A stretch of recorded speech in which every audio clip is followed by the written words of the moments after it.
yesterday's accident. With skill and courage, he holds on to third place. Ernest still can't believe his luck in this one-off drive. In with the superstars in fourth position. Demuth is now fifth and taking maximum advantage of the four-wheel drive in these conditions. Auricola, now even further back, is still obviously aware that they have only just about passed halfway mark in this rally. Despite punctures, he's not deflated, more determined. The enthusiasm was decidedly dampened. Oh, Sean, what a way to spend Easter. Thank God for the wife's thermal underwear. I'm sure I asked for a new zip. I'll get one of those rally drivers yet. He could have pushed me around at home instead of dragging me out in the rain. The Knox brothers, another private crew, doing well in 8th position.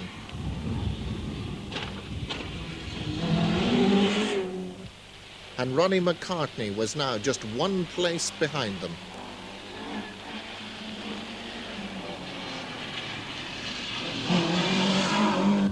These two are in an optimistic mood, John Weatherly and Ronan Morgan punching up a lot of credit on their visa. Winston Henry was 7th, but a bent front strut is now costing him places, and he is to retire on the last corner of today's last stage. A flat-out drive around his province is little consolation for Billy Coleman. One of the early retirements, he re-entered the event just for the Sunday run. However, everybody is reminded of the rally master that he still is. In a strange car, atrocious conditions and running last, he finishes third.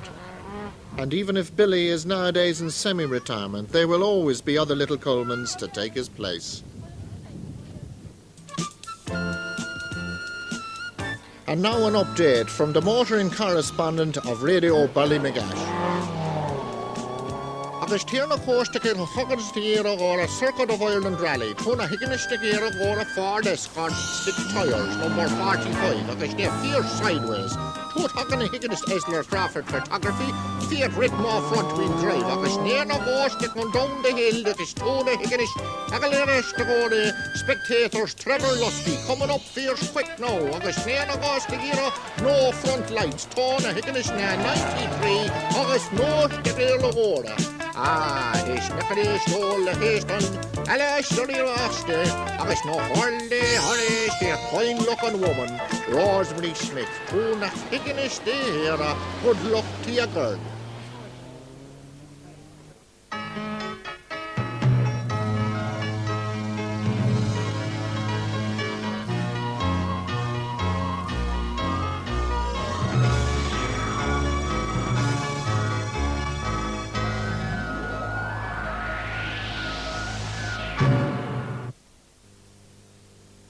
The rally is far from over, with still 19 stages to Belfast and 20 hours of driving in the Rothman Circuit of Ireland.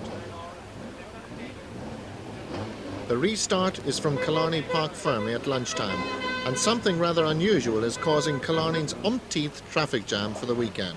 The Works Lancia refuses to start.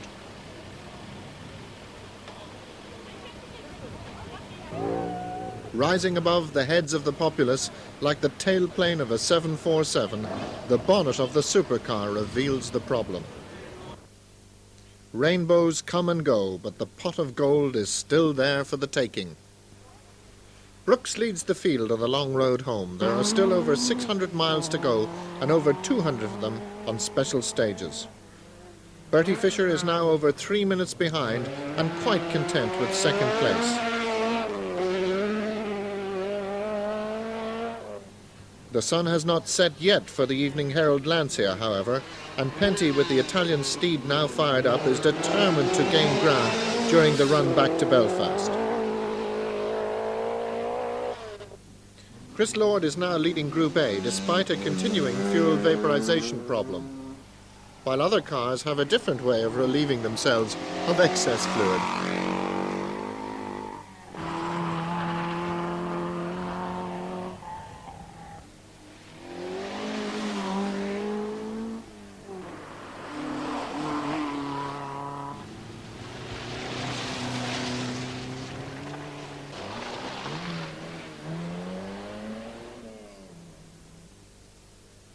And some weekend gossip arises when we catch Brian Steenson sleeping with Joy McAdam.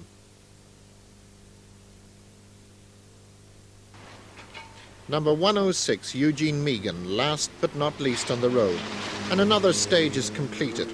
As the marshals head for home, time is now running out for Jimmy McRae in his climb back up the field. Determined to the end, the Scot assesses what his final positions could be on the leaderboard. Well, hopefully, I think the best we could expect would be third, so we're aiming for that at the moment. One little surprise for you, perhaps. Penty Ricola is not quite as close as you may think, because he was just pushed out of Parc Fermé again this morning, which adds on another 30 seconds. That's right, 30 seconds penalty for that. So that gives you a bit of breathing space behind you anyway. Yeah. It's we're having problems just now. They're changing an oil pump. I just hope we can get away from here in a couple of minutes' time. At the next stage, the gathering crowds are licked into shape. Some of them will have been here in the heatwave 2 years ago, when the action was unforgettable. Perhaps that is why the gentleman has acquired pole position. Back in '81, the same location looked something different, but Vauxhall driver Jim MacDonald will remember it vividly.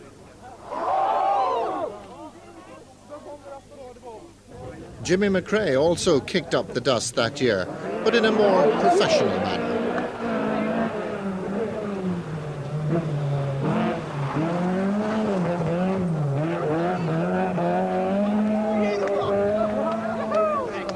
Today, Jimmy is now up to 6th, and his progress through the field will continue with driving like this.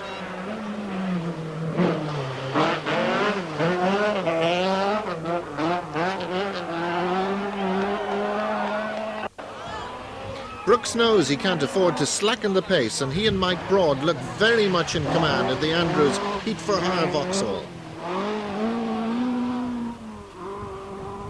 Fisher and Fraser may be settling for second, but it certainly doesn't show, as the Fermanagh duo revel in the handling and the reliability of the GM Dealer Sport entry and set fastest time on the stage. But when it comes to the ragged edge, Penty has been over it on too many occasions already.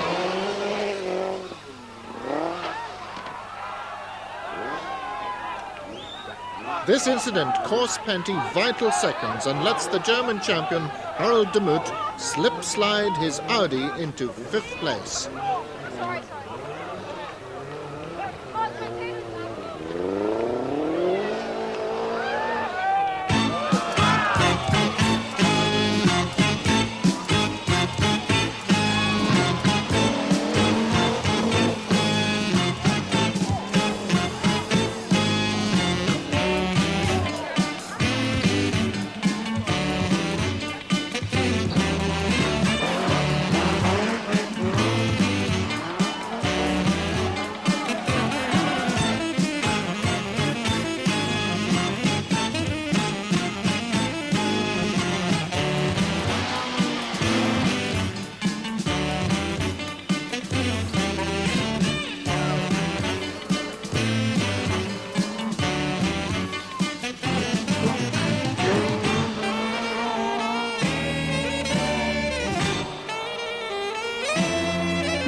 While E.T. phones home, we look back at another domestic connection.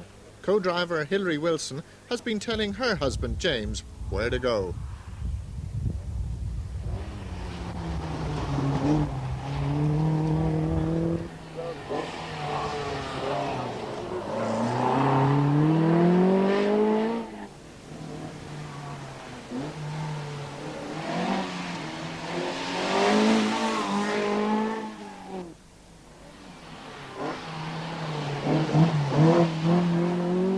But sometimes Hilary just has to hold on tight.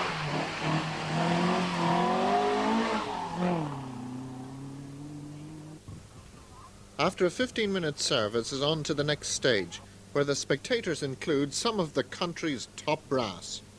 Among them, the Chief of Police, the Minister of Hedges and Ditches, protected as usual by the Special Branch, who are no doubt on the lookout for shady characters. Holy Mount is the penultimate stage today before the long-awaited supper halt in Galway. It seems that Penty Auricola is very, very hungry.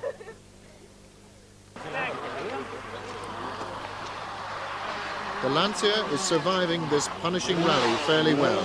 Many had expected that this racing car would be far too wide and fragile.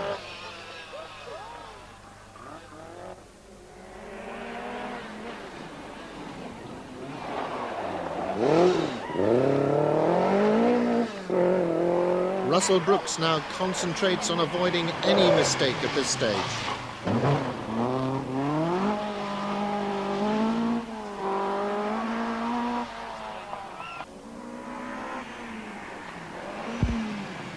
To do a spot of timekeeping in between taking pictures should be an easy task for a motorsporting journalist and competitor like Paul Phelan.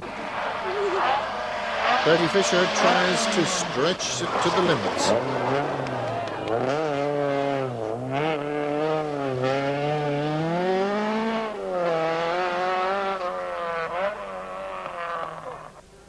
And the timekeeper seems to be impressed.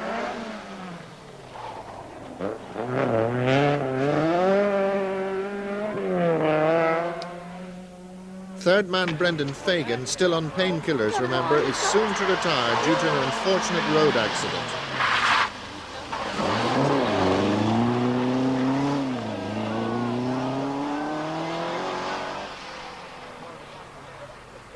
The Team PR Riley-backed Vauxhall has been under considerable pressure from McRae's Opel, which is now closing fast.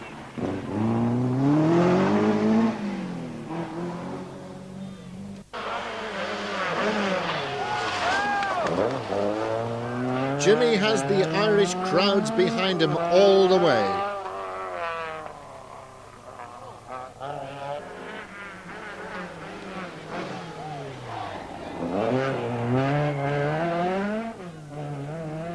Ronnie McCartney's entertaining driving has brought him up to 7th place.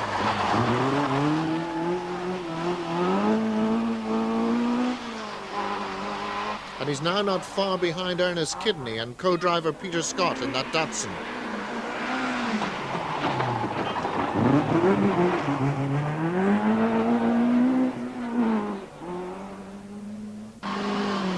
Kidney a little tired now, but still maintaining that excellent showing.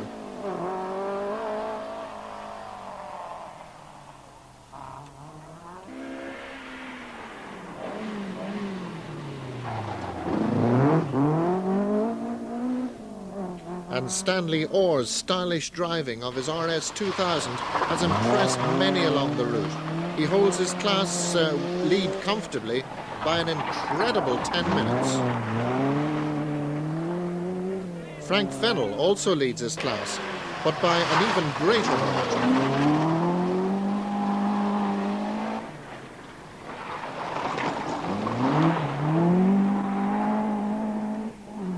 Fate is soon to deal a cruel blow to the Talbot belonging to the Knox brothers. And this is the last time we see them on a stage. The Moots rally is also almost over.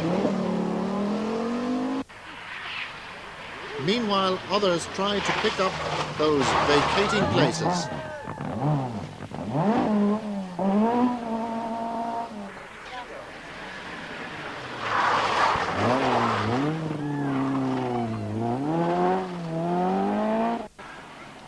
Humpty Humphreys sits on a wall.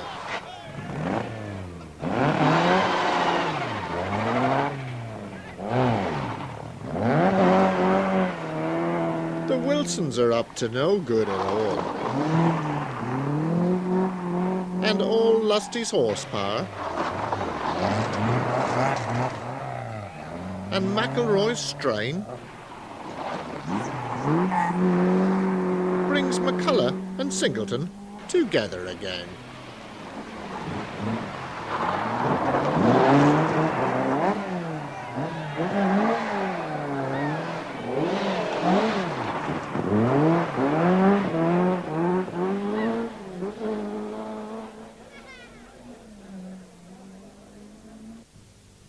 Stage 41 is cancelled due to accidents resulting in the retirement of Demuth and the Knox brothers.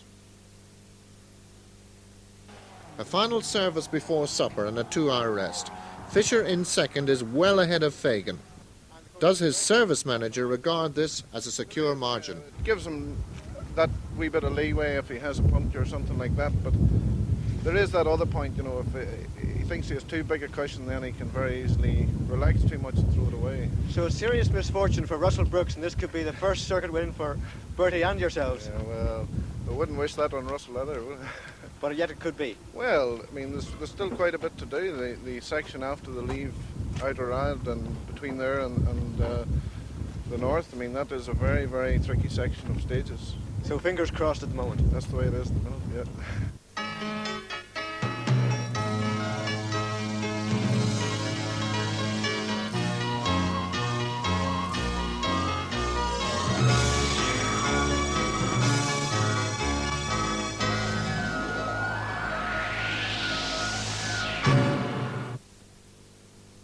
The final leg eventually returns to Belfast.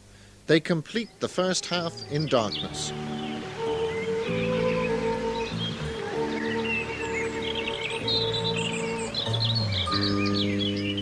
Dawn on Easter Tuesday morning, the end of a long, cold and lonely night. The 5th of April welcomes the rally with snow and ice. The talk of the darkness hours is the charge of Superfin Plenty Auricula, whose steel nerve and cat-like vision has penetrated the night mists of Connemara and Leitrim to gain 3rd place.